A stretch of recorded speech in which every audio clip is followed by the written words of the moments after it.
Cayla. Hi, thanks for having me. Well, it's a pleasure to have you. And I'm amidst everything that it's taken for us to finally get here, as you mentioned before we got on, it took us over a year. Here we are. And I'm grateful for you carving the time out of your day to be here with me. I'm pleased to be here. I've been looking forward to it. What is your intention for today? It may sound basic, but my intention is to show up exactly as I am in each present moment. So not suppressing or avoiding or resisting, and just really showing up. So if that means showing up a little funky, showing up a little triggered, if the conversation goes somewhere that's uncomfortable, show up. Sometimes that really is enough. And that's oftentimes the toughest thing to do, because that's what we want to do the least when that's what we're faced with. And for me in this moment, I already know that the thing that wants to pop up first is wanting it to look right, to look good, make sure you have everything lined up on deck, the quotes look good and everything. So I just want to let all that go and just be. Like, if I get nothing else from this intention, I just want to be. And perfectly tying into what you're saying is allowing for whatever comes up to come up. Allowing. Maybe that's the intention, allowing. I like that. Allowing. Let it be. Let it be. Let it be. Let it be. Right before we got on this, we were talking about letting it be, because as soon as we got on our call, I was just like, I don't feel super awesome. I'm not like super like, yeah, but I wanted to just get it out there. So that way there was like not trying to fake anything. And you shared that you were in a similar space, that you had not the most amazing start to your morning after I was just the most amazing start to your morning ever. But despite that, you did what you needed to do, and here you are. And what was that like? Like, what was the real of what that was like? It was definitely a series of acts of self-care. So my morning was supposed to be just really simple and having breakfast with friends, and it just snowballed into a series of uncomfortable and unfortunate events. And part of me was like, you can just bail, you can just reschedule, you just like go sleep instead. And there's a bigger part of me that said, or you could just show up. You could show up a little funky, and you could face it. You can face yourself, and you can face life. And so I did a 20-minute workout and a yoga practice, and I busted out my journal and I wrote until my hand was sore, and I cried. I cried tears of grief and anger, and ended up crying from a place of gratitude. And it was just sort of this roller coaster. And I thought, I want to show up better than this. And then I thought, what's better than authenticity? What's better than showing up real and showing up and saying sorry, my hair is kind of showered and pinned it up, but hair's all flopping all over the place. But yeah, I like to come out and not pretend that I haven't been on a roller coaster. I have, and that's okay, because that's life sometimes. And so allowing and authenticity, I feel like, are kind of the themes of the intention here. Yeah, it'd be funny to look in these podcasts, so say like a month, 2 months down the road, if we're still in the same situation that we are with COVID as it stands, that my hair is going to look crazy. People are like, I haven't gotten a haircut in forever. Everything's growing out, was looking all funky. And it's just like, yeah, this is probably what life would be a little more like if we didn't feel like we always had to be on for people all the time and, act like we're showing up for an audition inside of a movie every single day. We're going to put on these different fun little masks and come back home, take them off, and wish that we could just run around naked all the time like a bunch of hooligans and do whatever the hell we want to do.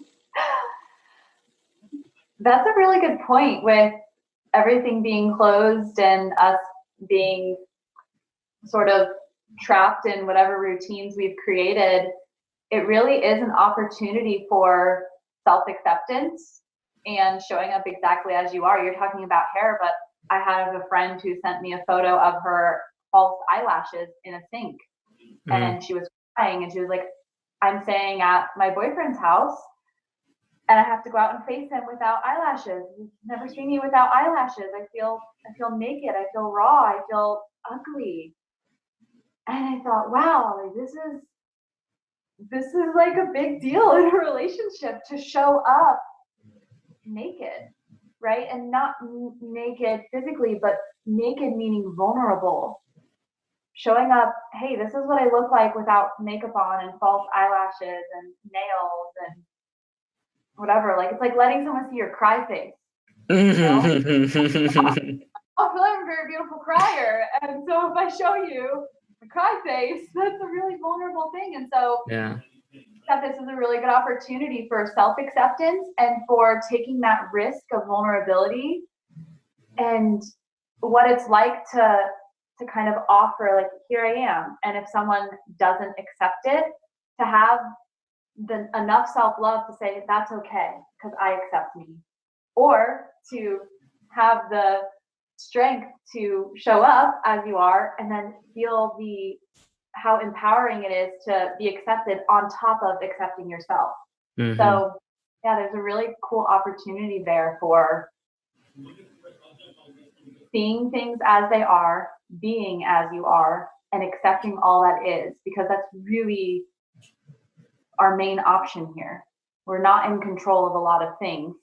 We are, but there's also a lot that we're not. And I think that's affecting a lot of layers of our lives and our relationships. I think now more than ever that it's apparent that all the things that we thought we had control over, and just like that, the illusion that is control completely gets stripped away. And now you're, walking out of the bathroom, tears streaming down your face, going to face that boyfriend, having to be seen as you are. And that seems to be almost like a perfect metaphor that is life right now.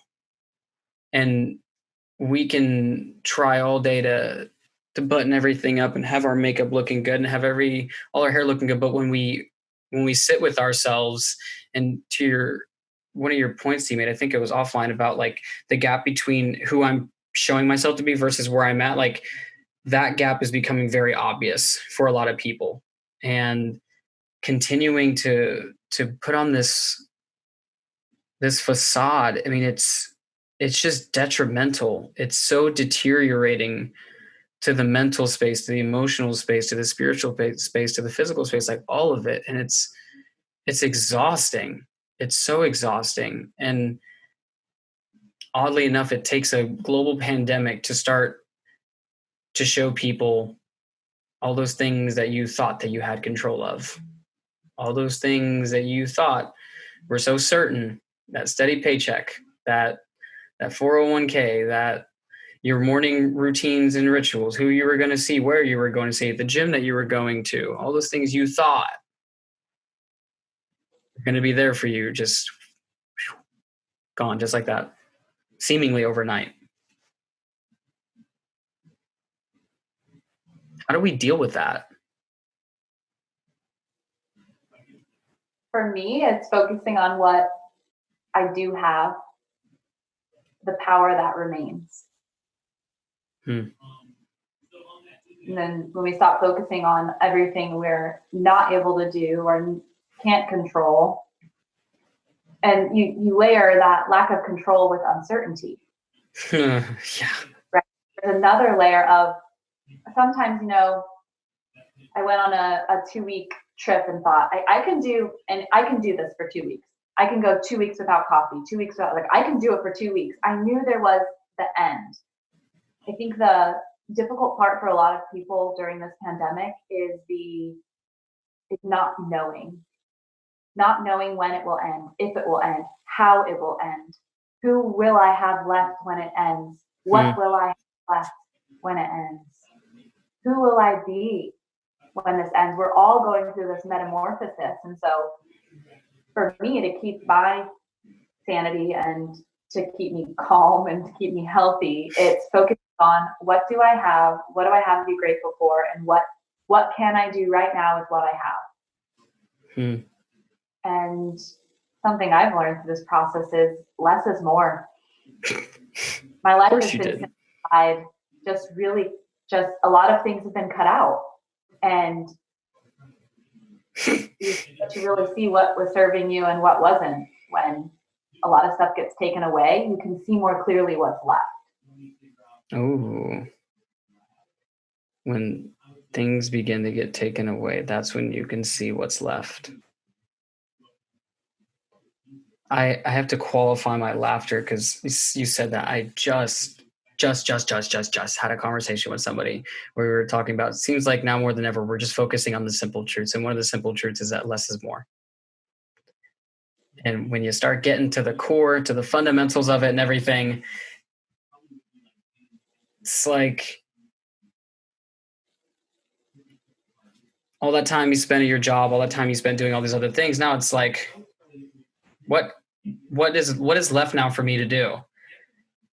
Whether it's reading, journaling, like, you know, some people, it's like, I have some friends who are like, I don't know what to do. I have all this free time. Like, why don't you like read or like pick up a new skill or hobby or something? It's like real, like, you know, real crazy stuff going on, but less. And that's like goal. We talk about, you know, like our consumptive society. Like we live in a consumption culture. Consume, more TV, more food, more drugs, more alcohol, more. But now it's like we're forced into, hopefully to some degree, like to face the truth of like, yeah, sometimes like less is more. Slow down, dear jackrabbit. Be more like a tortoise.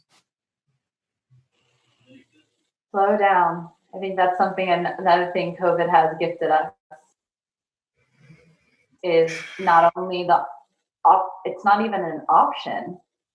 I guess if you really are motivated to not stop and face life and relax or process things, you can distract yourself enough even during this time. But I think it's laid down a blanket for people to sit. And a lot of people are like staring at the blanket like, no, I don't really like what I feel when I sit there and close my eyes and breathe. I don't really like that. But it's just there. It's there every single day, and we don't know when it's gonna go away. And so we're like, okay, you know, I'll just sit. Like I'm not gonna meditate. I'm not gonna do that shit. But I'll sit down. That over time, people are realizing that there's more opportunity than we might have originally thought with this amount of space that's been created to slow down and be more and do less. I'd be lying if I said that I've been the perfect student of that philosophy, because ever since it's happened, I've had, it seems like, more things that I'm becoming increasingly responsible for. And yet at the same time, I know that in my soul, I'm like, God, if I could just like drop all responsibility to all people for like a week or two and just do whatever it is that I feel like doing in my soul. Because I just had this question pop in my head, and it's like one of those like cliche thoughts, like cliche questions you ask yourself, but I'm really like loving the whole like Socratic method and like asking questions to really invoke certain thought patterns and frequencies and opening up different rabbit holes of cognition and everything else. And the question that popped in my head, because quite frankly, I had like what was starting off as a good day. I meditated, I read, I did yoga, I did all those things. I had one conversation with somebody that brought up some potential scary truth about the direction of how all this is going. And I was just like, whoa, like it really got me. And I'd done pretty well staying grounded with COVID and everything, but it really got me. And then the question that popped up was, if I had all the time and the money in the world, what would I do? And in that moment, what popped in my head was, damn, like all I would want to do is just like be with my people and maybe it's like learning some fun things or picking up some new skills or hobbies or everything, but it's not to build this massive scaling business and conquer the world. It's not becoming the most elite calisthenics athlete on the planet. It's, damn, I just want to be with my people. And that is something that even like once this podcast like ends, it kind of comes to its gentle end. I'm like, what do I want to do for the remainder of this week, so to speak? Because Friday's coming to its end and we go to the weekend and everything, but like making more time for the being, like that is so prominent and so needed right now.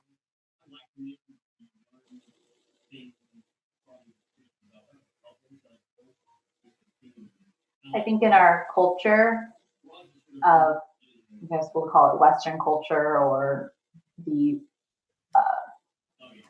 capitalist society, is really focused on efficiency, and we often glorify production and success.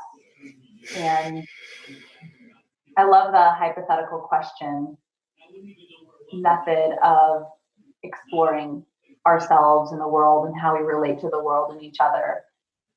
And one of the questions, I was texting someone and they were saying, I did this, and this today, and it wasn't productive at all. And it sounds like you had a productive day.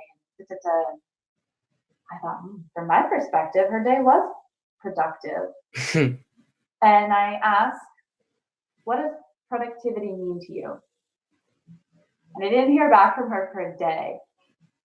And then when I did hear back from her, it was a long message about how, turns out, her day really was productive, but she was not equating all that she accomplished and explored and learned and experienced with productivity, because it didn't make any money.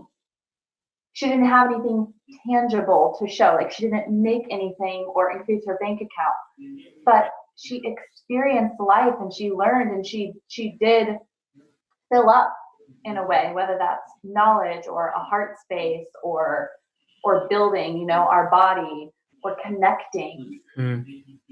That counts too. And just maybe not in the way that we've been conditioned to believe. And what made me jump to this was when you said, I'm starting to think, how do I want to spend the rest of my week? We're already thinking about the next thing. What's coming later? I think that's where that, like, when is this going to end? What happens after COVID ends, right? But what's happening right now? What if we didn't try to escape the present moment? What if we started redefining what things mean to us in this space? Redefining productivity, redefining success, redefining abundance, redefining needs. Do we really need that? COVID has showed me that I really don't need a lot of the stuff I have. I'm starting to see this house as a bunch of stuff, right? And then there's a roof on it. And I could do with a lot less, yeah. So that's what made me think of it. You just kind of, jumping to what comes next. And I think that's the point of mindfulness, is to be here now. But it's hard when where we are now is uncomfortable and uncertain and out of control. It's like that balance of staying present and being and doing things without submitting to escapism.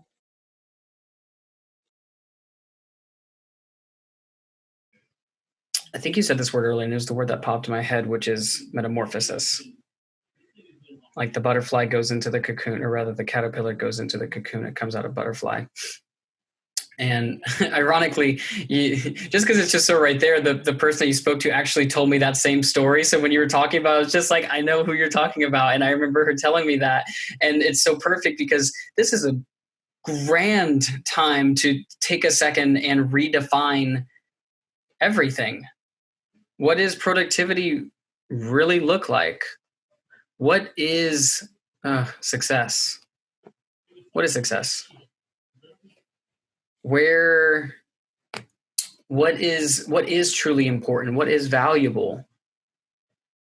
Because if, for example, for me, if what I want now, what if I realize that what I truly want more than anything is to have a beautiful compound with people from, with all these walks of life sharing their knowledge, and because this is actually a thing, I want to create this compound. Actually, I haven't fully laid this plan out for you, but I want to create this like beautiful sanctuary where it has it, not to rip off of the movement sanctuary, because obviously they're right there, but like it has places for like animal flow and yoga and working out spaces, but it also blends in this like retreat workshop center where people from all over can share their knowledge and their lessons, and having this in-house cooking chef area, wink wink, looking at you, my Ayurvedic chef friend, which I am going to be talking on that and all the brilliance that is you.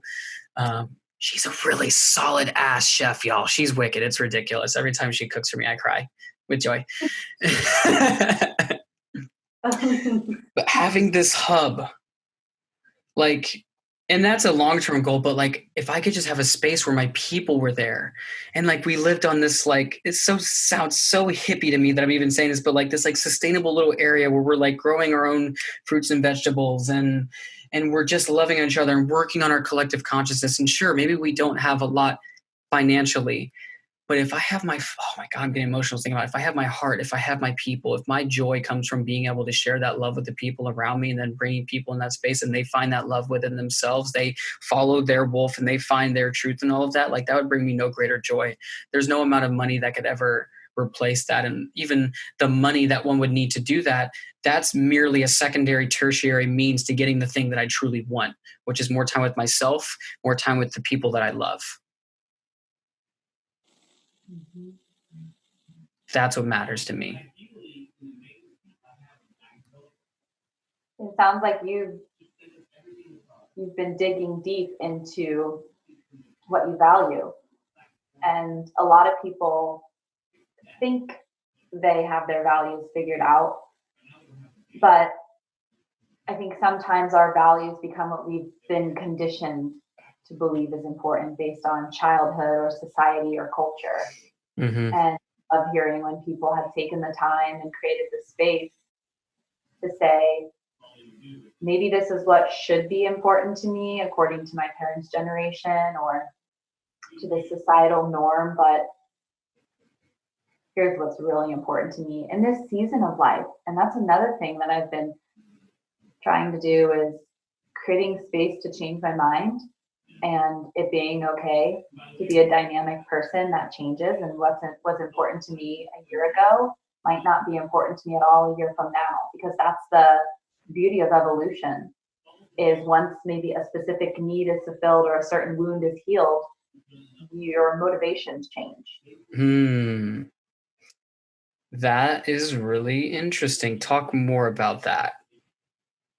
So we'll just talk in terms of, for example, a wound. This happened to you. This has happened to me, so I want to hear your story on this, because I'm sure I have one for sure. Okay, so the difference between moving and living your life from a wounded place or a healed place. Mm-hmm. And so wounded place could look like maybe holding on to a scarcity mindset due to a couple decades of scarcity environment, even if it's just a mindset. So I had a very, very fulfilling, abundant childhood, but I came out of it with a scarcity mindset.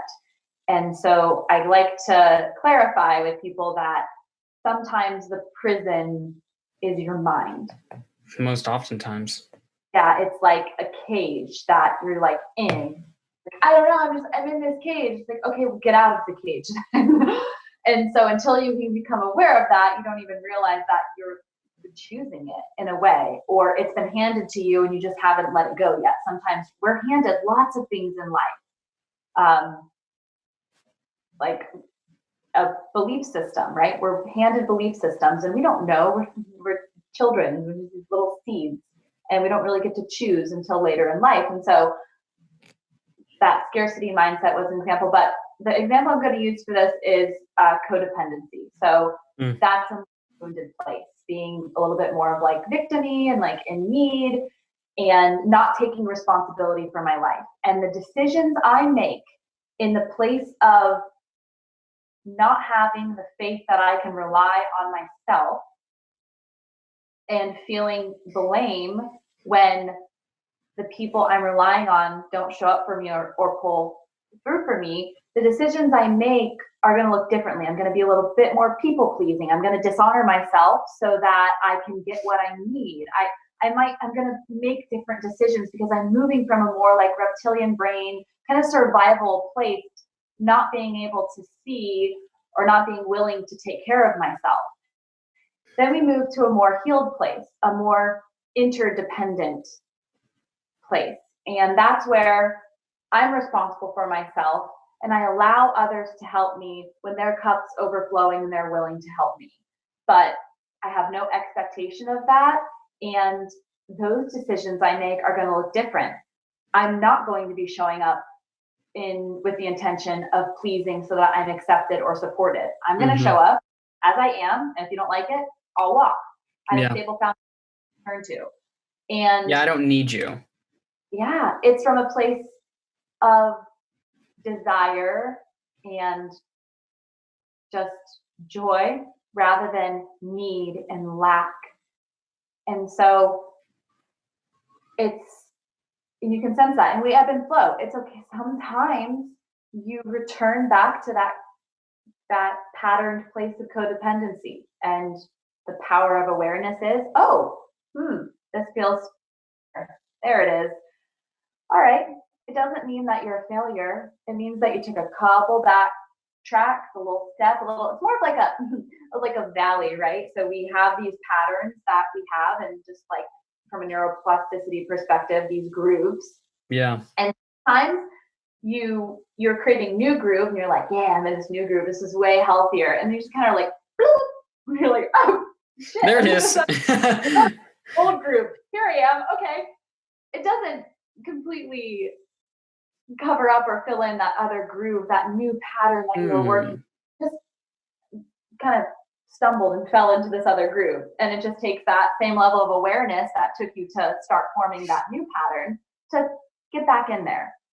And you don't necessarily lose your effort, right? Your progress at that point, correct? No, totally not. Totally not. You just get back in it. And if anything, I think that it would create more progress, because if you never fell back or fell down, you wouldn't be as resilient, and you wouldn't be able to talk to someone who maybe has fallen back and say, hey, one time I fell back in this hole and this is what it felt like for me. And then I got out of it and this is how it served me. And it can bring hope and resilience to your life. You're not a failure. You're probably going to be more successful due to that, misstep in patterning. Mm-hmm. And ultimately the foundation of all of it, which it's at this point, it's just like one of those awfully watered down terms, but it's at the core of all real transformation, which is awareness. In order to change anything, you must first know that there's change to be made. And for me, just speaking to your point about, old grooves, new grooves, and neuroplasticity, and how ultimately it's a wiring in our brain. We're very predictable. Like, and you pay attention to Joe Dispenza's work in neuroscience, neurogenesis, and neuroplasticity and rewiring of the brain. It says that 95% of all behavior is subconscious. About 95% of all only about 5% of what we do is conscious. And we have it's about 60 to 70,000 thoughts a day, and about 60 to 70% of those are negative. And each thought has a bioelectrical chemical effect on the body, meaning you think bad, you feel bad. There is a correlation between that. And about 80 to 90% of our thoughts are the same as the day before. And if you have any relationship or belief that how you think and how you feel and how you behave has any effect on your reality, then you might just want to pay attention to how you're thinking, because those are grooves. Those are patterns. And you think, oh, well, I got out of this relationship and now I'm going to be better the next time.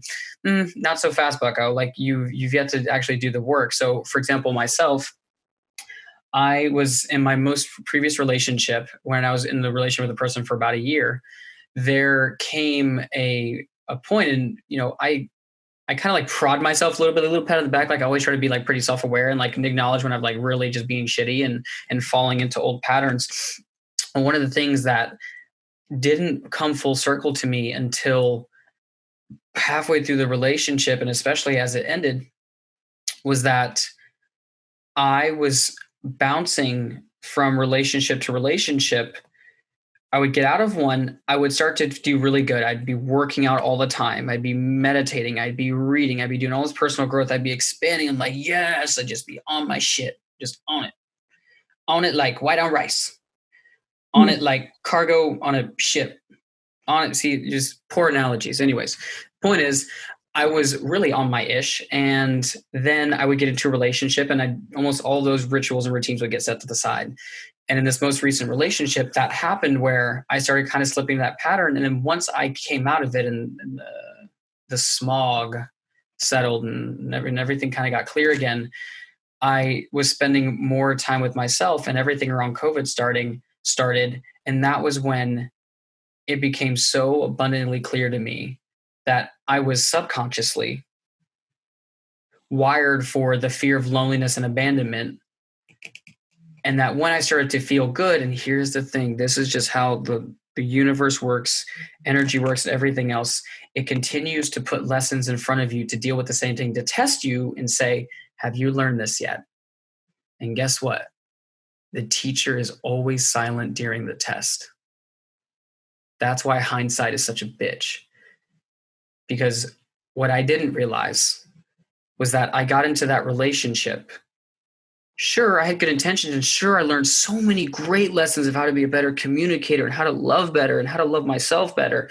Yes, there was a brilliant number of lessons, but fundamentally at its core, the foundation, the soil from which I was planting the seed that had the potential of being this massive, just towering oak that one day kids could swing from the branches from one to another on, that foundation was built on the fear of being lonely and abandoned. And naturally what occurs is when things aren't going ideally, they're not going the way that you would like them to, that's when those old thoughts, old feelings, and old behaviors start to show up. And ironically, what we fail to see so often then is how we show up directly impacts how that person shows up. And then all of a sudden, how that person shows up is starting to resemble much like that of somebody who we were previously dating. We blame them. And then, we blame them like, oh, it's your fault. You're just like person X and Y and Z. But the funny thing is, at the center of all bullshit in our lives is us. And you go with you. The common denominator. The common denominator is always me, baby. It's always me all the time. And COVID showed me that being lonely and being abandoned, all that is so present. And now guess what? I get to do that work. And I get to know that if I decide to go into a relationship, that the first thing I'm going to tell that person is, yo, by the way, I've had this tendency in the past. And if it starts to show up, please whack me over the head with the truth stick.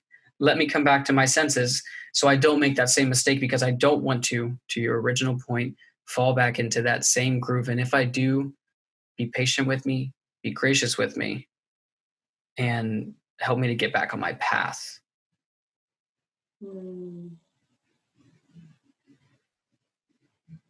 Yeah, call me out when I jump onto your path and abandon my own path because I'm scared of being abandoned. Leave myself behind and I over-identify with you. Imagine that. Right. And that's what's so interesting is that when we're scared, I can relate to this, when we're scared of being abandoned, we tend to abandon ourselves in order to receive acceptance and approval from someone else. And we're trying to validate, like, I don't feel good enough. Please prove to me I'm good enough. And they're like, okay. And they're like doing all this stuff to prove it to you. And then like at the end of the day, you're like, yeah, I'm not good enough. And like, you left anyways. Like, I knew it wasn't good enough. And it's like, You were all along. You were born that way. And all the other person's like job is to just show up as themselves, and you show up as yourself, both believing that you're good enough and that if it's symbiotic, it'll serve, and if it's not, it'll fall apart. And just seeing relationships as a path rather than this destination, end all be all. I'm going to be whole and complete and fixed once I find that person. By the way, bullshit, fantasy. Don't waste your time on it. You've been there. Spoken like a true expert of somebody who's been down that rope before. Myself included. You are whole and complete as you are in every present moment. And yes, you can evolve, but there's no external thing that's ever going to bring you to this place of settled wholeness where you never get triggered. Ever again.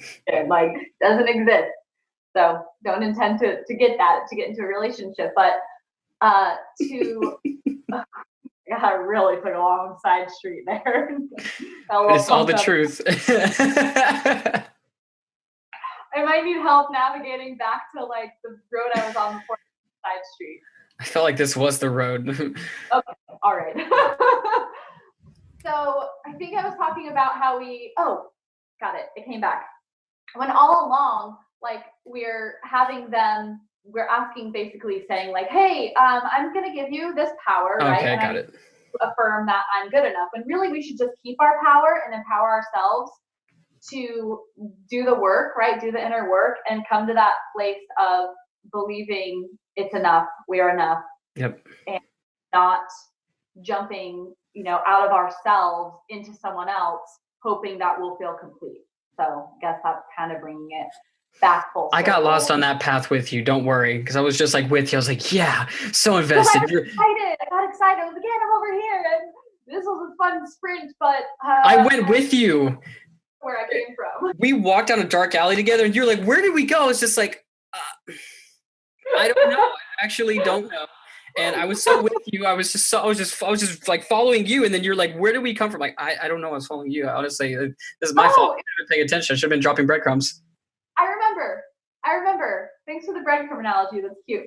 It coming to a place of wholeness through another person. Oh yeah. And I do believe relationship is a path to finding ourselves and becoming our more authentic self and becoming more whole, a more human being, a more whole partner. But it's not in them or because of them. It's through relating in that relationship that we become more whole and more resourced and more known and more seen and more understood.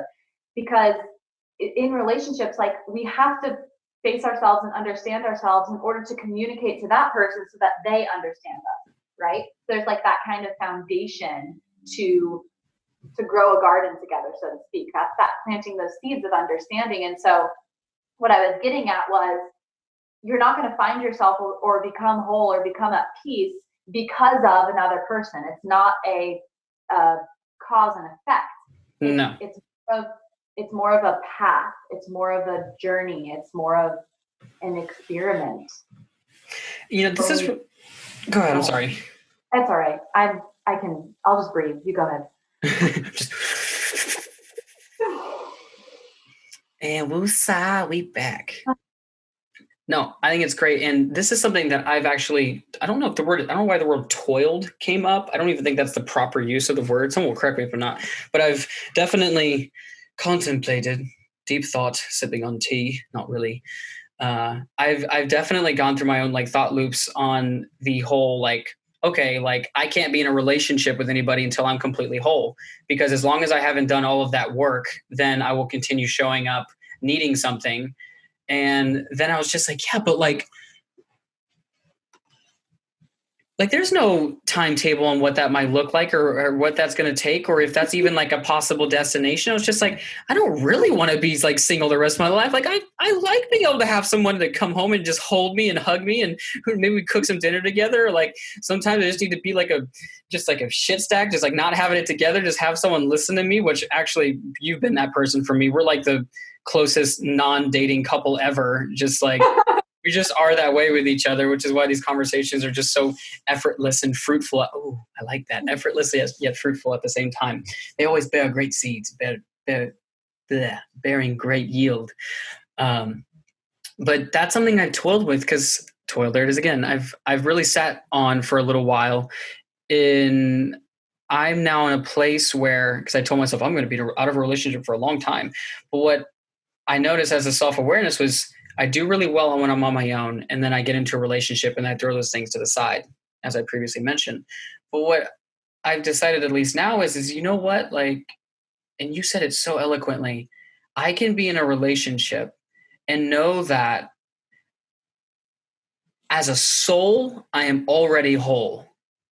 However, in my forgetfulness, there are still pieces of myself that need to be mended, that have more work to be done. And as long as I have the knowing, the self-awareness that you aren't the solution, I am the solution. You are the mirror to show me that I have everything that I need. I got everything I need. I got everything I need.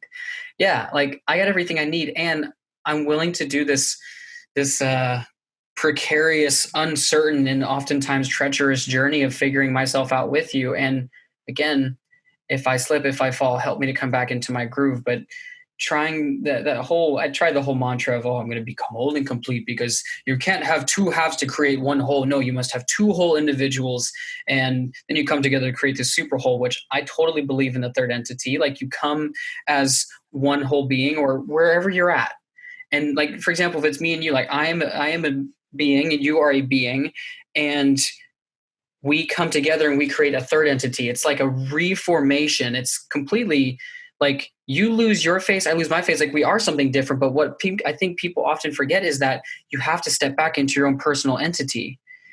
You have to continue to fill your cup, because if you fill your cup, you already come overflowing into your third, versus using your third to try and pull out and get what you need to then pour back into your personal. It doesn't work like that. That's when it becomes codependent. That's when it comes from two half people trying to fix each other, make each other whole. It's like, no, you have to come knowing, like, I got work to do and I'm going to continue doing mine. But when we're together, let's pour over into one another, be reflections, be loving, and be patient while we both go through this journey that we call life. Mm-hmm. Yeah, it's more of but as you were describing that with a third entity, in my mind, I was seeing it as a dance. People coming together and dancing and then coming apart. Ooh. It's more of a dance than some concrete, permanent, static thing. It's very dynamic. Mm-hmm. And relating, and that's something that I think it's Jason Gaddis talks about it. He does the relationship school out in Colorado, but he got it from one of his mentors or teachers, and it's intimacy is not closeness. Intimacy is not being meshed. Intimacy is the dance and the balance of space and closeness. And that's what I was hearing as you were saying it, is it's the dance of coming apart and coming together. And when we come apart, that's such a good opportunity to kind of reassert our wholeness and take care of ourselves. We can't come together and dance a fluid, phenomenal dance if we're not like sleeping regularly on our own and filling up our cup, so to speak. If you're not filling up your cup, like if you show up to the dance tired with sore feet and you're not doing yoga and you're like hungover because you drank too much wine, that dance is gonna look differently. And if you just keep dancing, that's not gonna be good for you either. And so it's but I think a lot of people, like we were talking about coming with patterns and conditions, it's this fear of abandonment or fear of entrapment. And so some people are, we're coming apart. Does that mean I'm going to be abandoned? Or, we're spending a lot of time together. Am I going to get trapped? Am I going to get engulfed? Am I going to lose myself? Or, so there's two kinds. And for me, I can see both sides because I'm like this little roller coaster of a person that really struggles to find the balance of space and closeness. and honoring myself, and then also honoring another person's need for space and closeness. And like, where is that balance for me? And how do I find someone who's like cool with that balance? And really being aware of how can this space serve me, rather than why am I blaming this person for abandoning me, or how can this closeness serve me, rather than blaming this person for engulfing me, and just seeing it as a dance. And yeah, I think it's easy to not feel whole. We live in a really fragmented culture. We have our family face, our family language, right? No cursing. We have our friend face. We don't talk about sex here. Leave that at the door. Our corporate face, right? You talked in the beginning about our mask, wearing a mask, and then I often would say like, oh man, I just love coming home because I can take off the costume, I can take off the mask, and I get to be Cayla.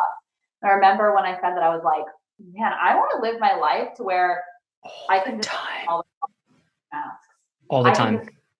And I want to get paid to be who I am. I want to be loved for being who I am.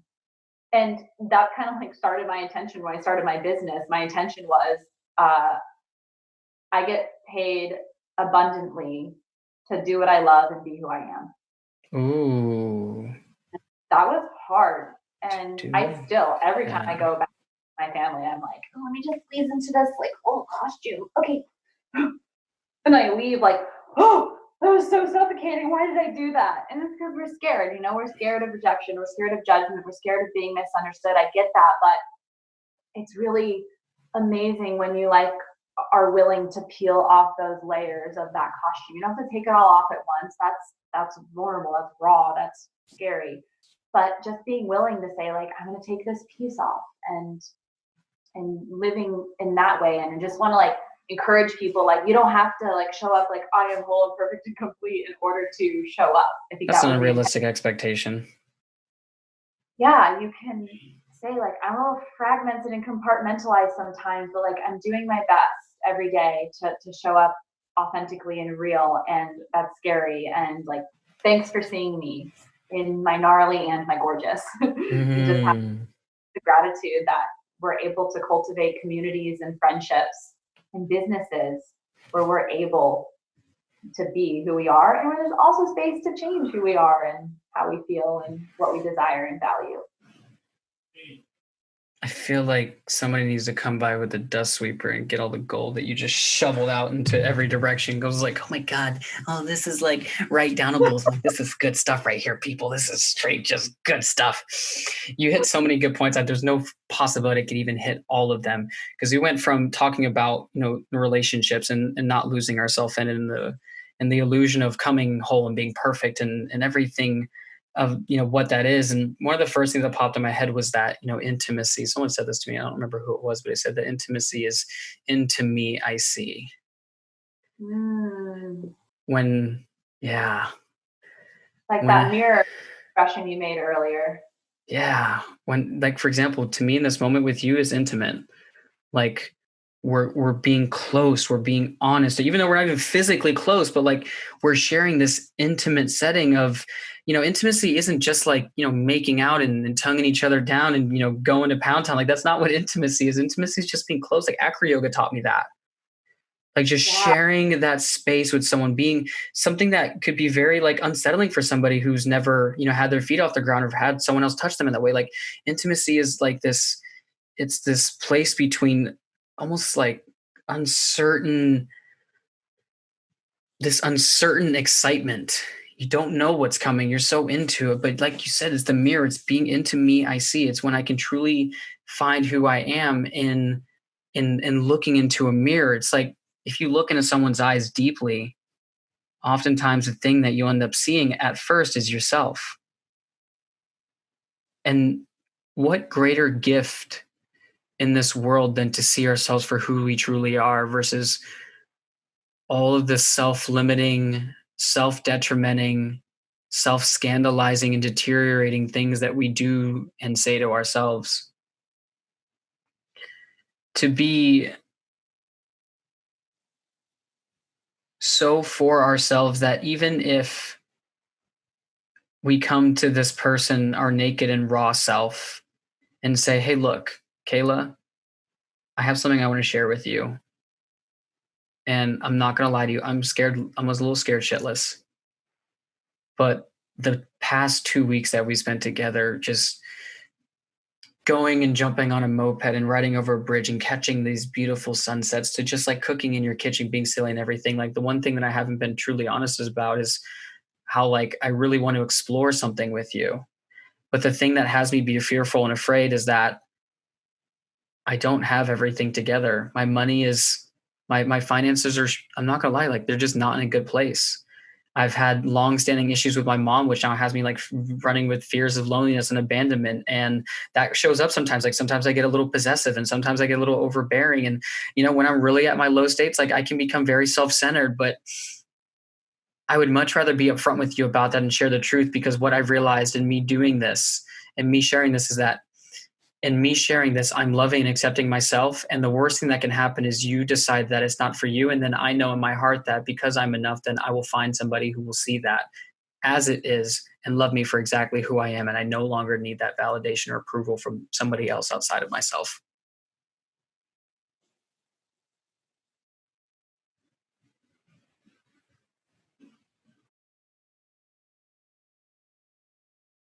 And it's okay to receive validation. There's a difference between receiving validation and depending on validation. Ooh, that's a good one too. Because it's not like we're saying don't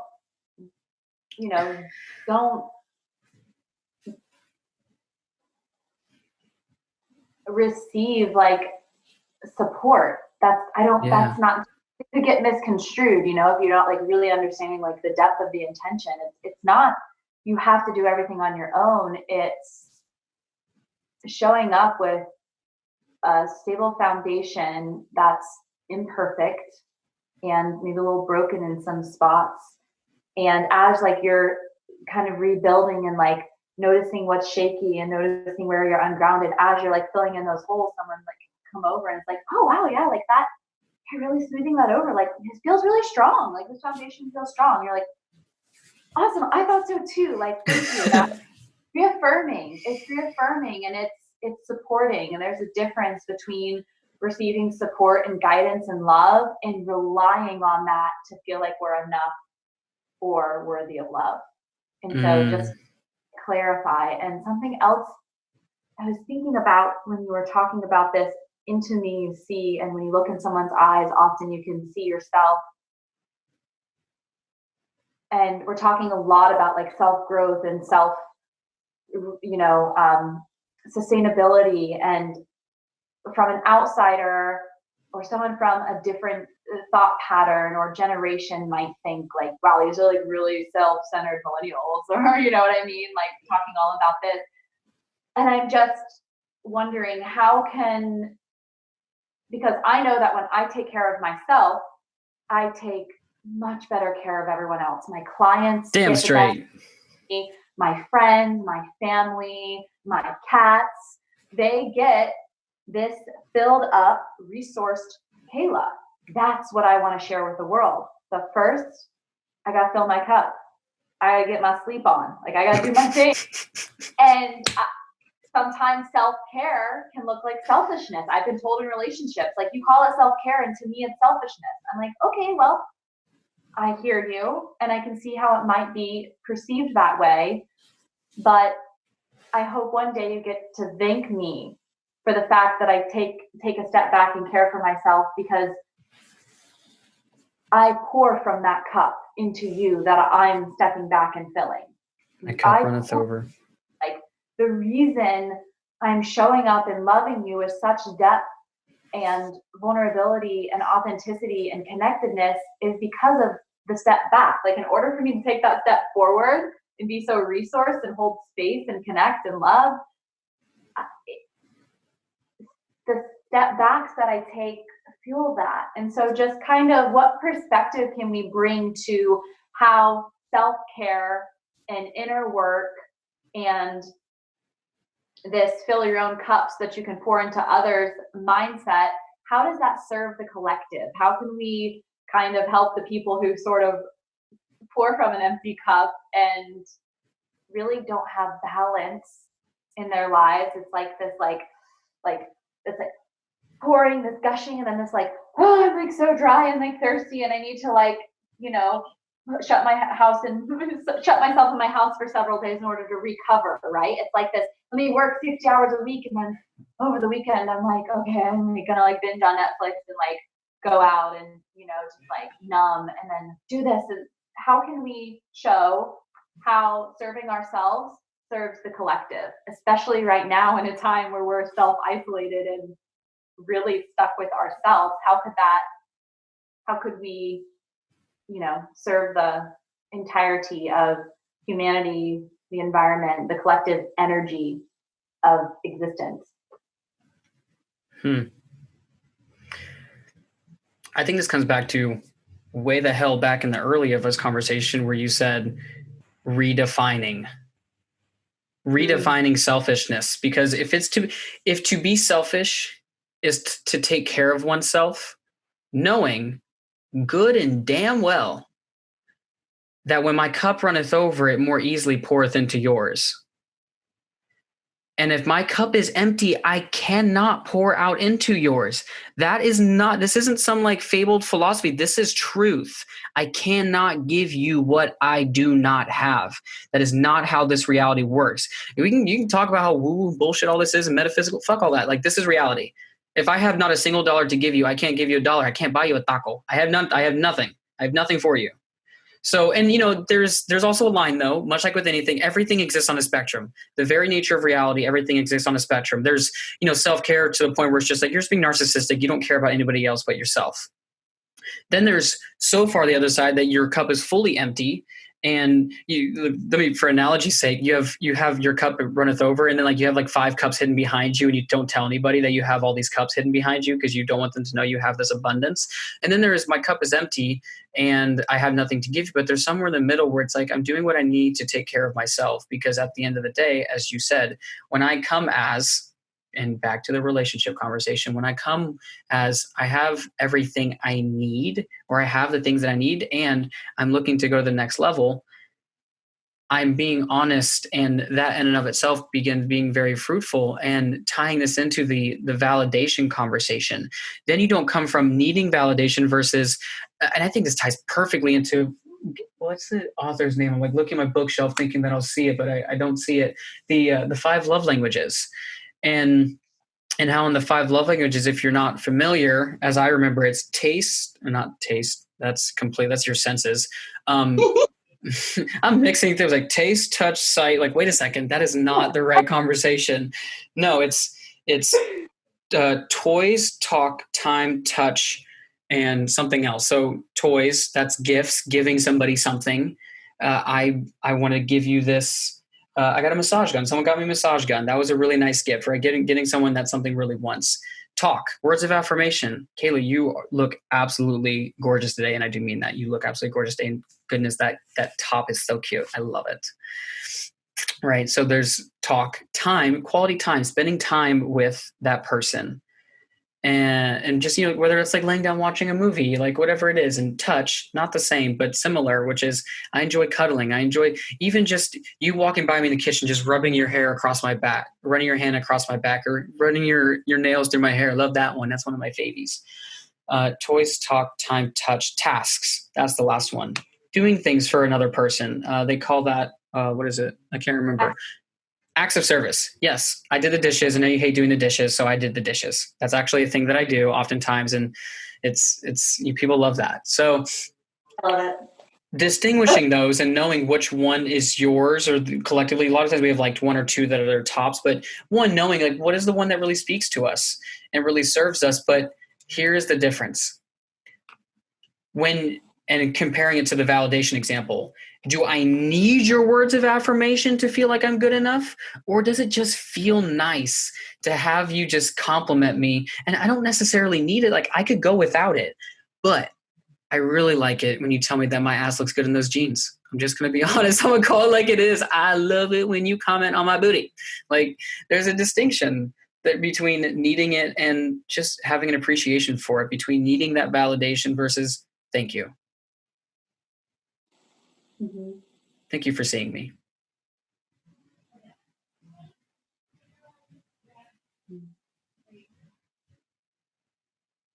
And that's like the underpinning theme of this whole conversation, it seems, is this return to wholeness,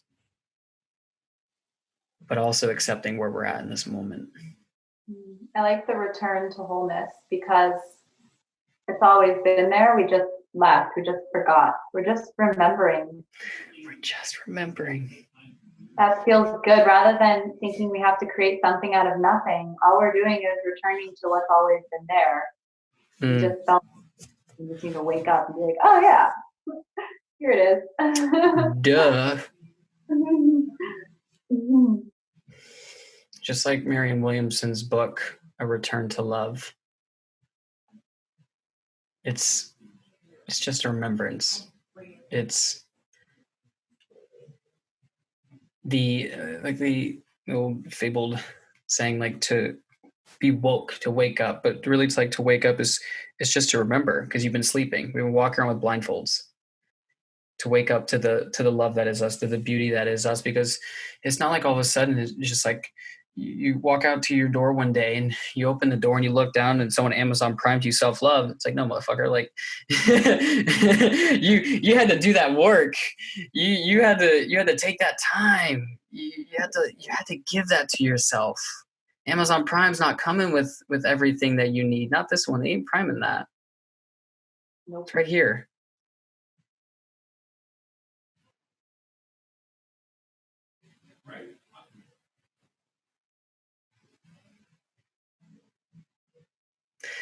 I feel like the energy this right now is telling me it's a perfect button up to this conversation. I just have, like, unless there's anything else that you really want to button this up with. Yeah, I like the no one's going to deliver self-love to your doorstep analogy. That's an inside job for sure. And just kind of leaving off on the note that taking care of ourselves is important and like filling up our cups, but don't forget that we're all in this together and that you're not the only one struggling with self-love, self-care, routine, and triggers. Like, you're not alone. I know it feels like very lonely and it feels like you're alone, but just something that's really helped me when I start to feel anxiety or overwhelm or even irritation at all that's coming up during this season is it sounds like I just think of everyone else who's suffering in the same way, and suddenly I'm like, oh yeah, we're all doing this together. We're all kind of in the mud together, and it like takes away the like, oh poor me victim mentality, and it also reminds me that it gives me that courage to speak out and say like, hey, I'm really struggling today. It's been real funky, like we talked about, before we got on this, was like, I'm funky. I'm funky too. It's like, oh, cool. This is gonna be a great conversation because it just feels nice that we're like both speaking. We make it. We're just gonna like make up and like, oh yeah, like show up and show out. Like, yeah. Gonna dance my way through funky town. So just I like that.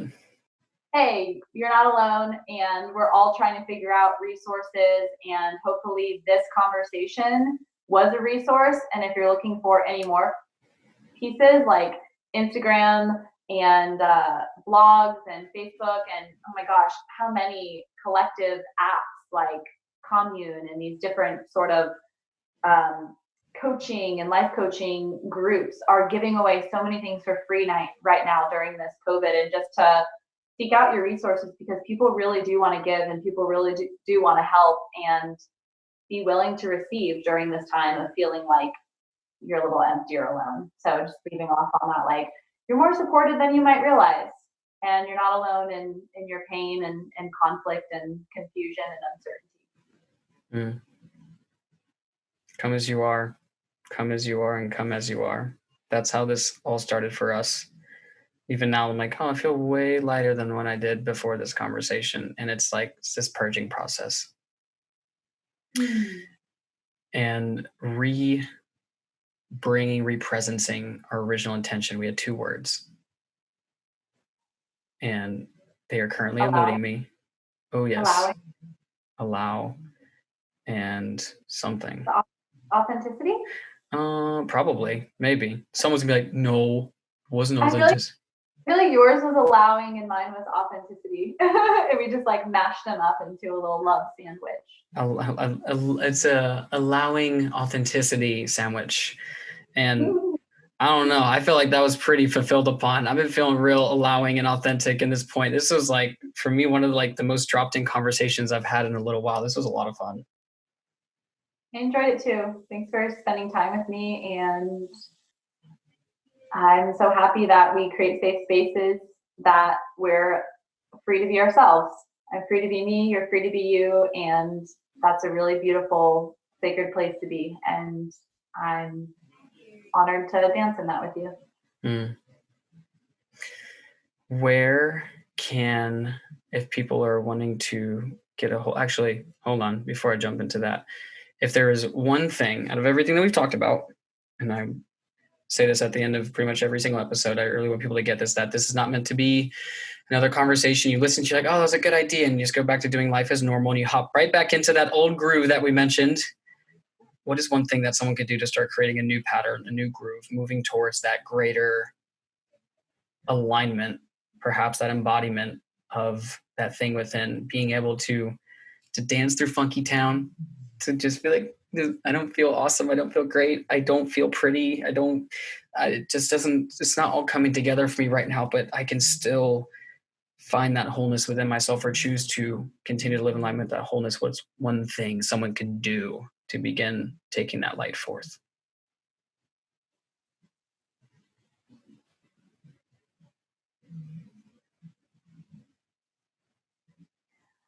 What's coming up for me is self-honesty and self-responsibility, is having the courage to be so fucking real with yourself.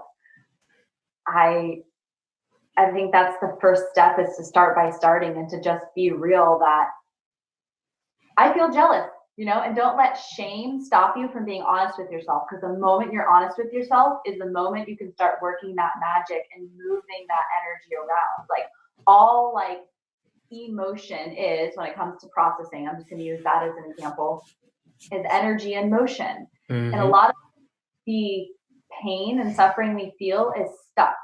It's stuck energy. It's lack of movement.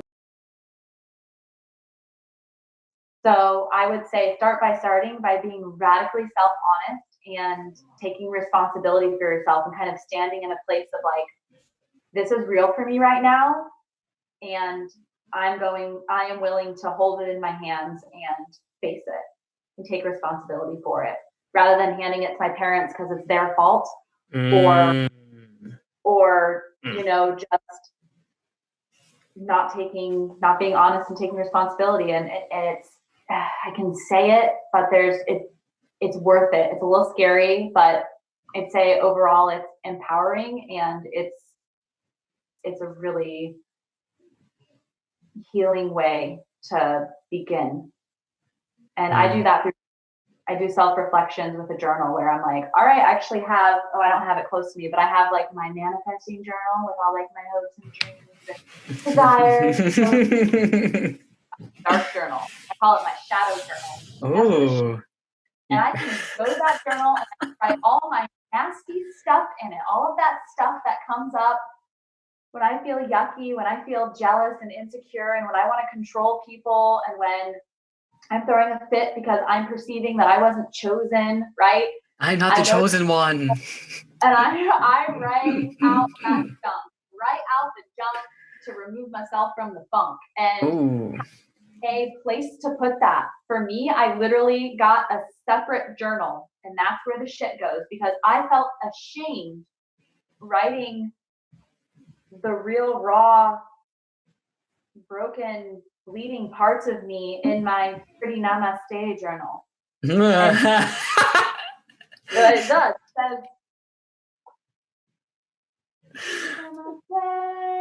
oh my God. No, I don't want to like delete this is sacred land. We don't put none of your nasty garbage in the namaste land. So just finding that place that you can be honest with yourself. That might be calling a friend. Like I call you a lot of times and say like, hey, space to process is like bullshit that I can't get past. Whatever that looks like for you, find your thing.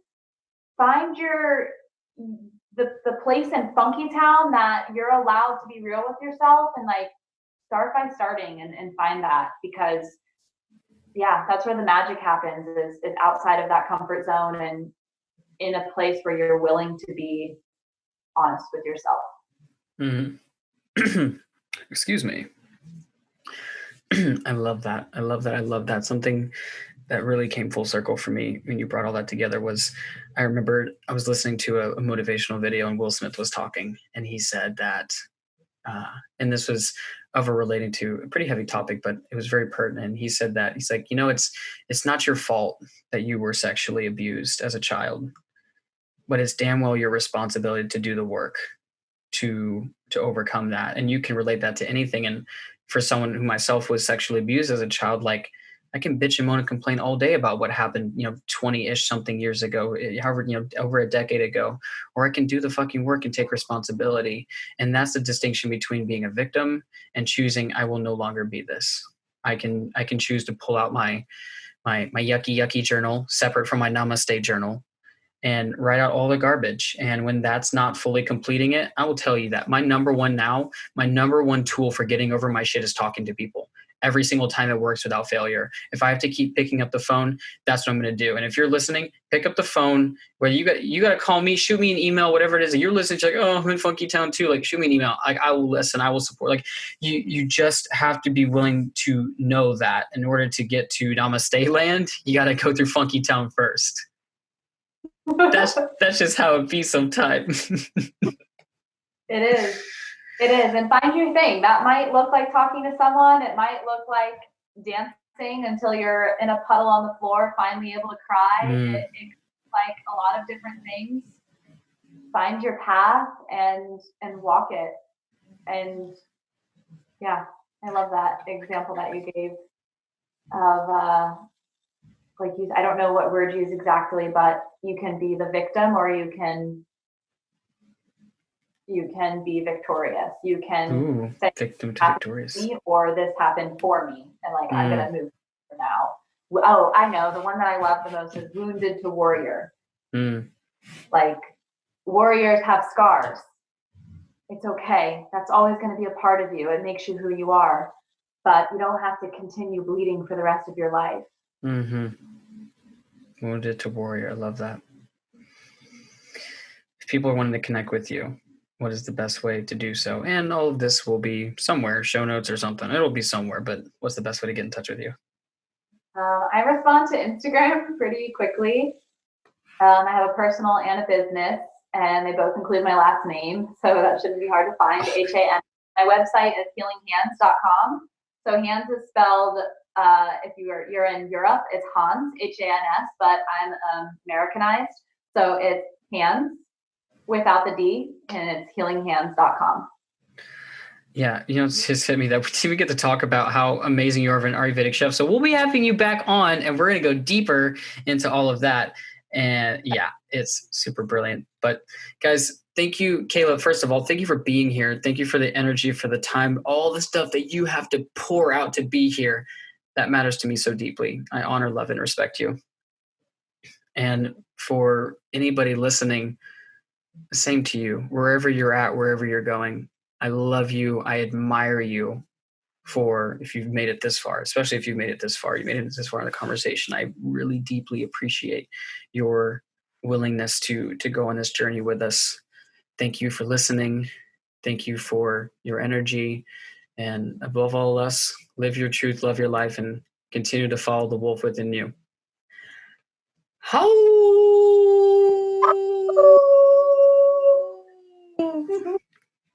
Bye, guys.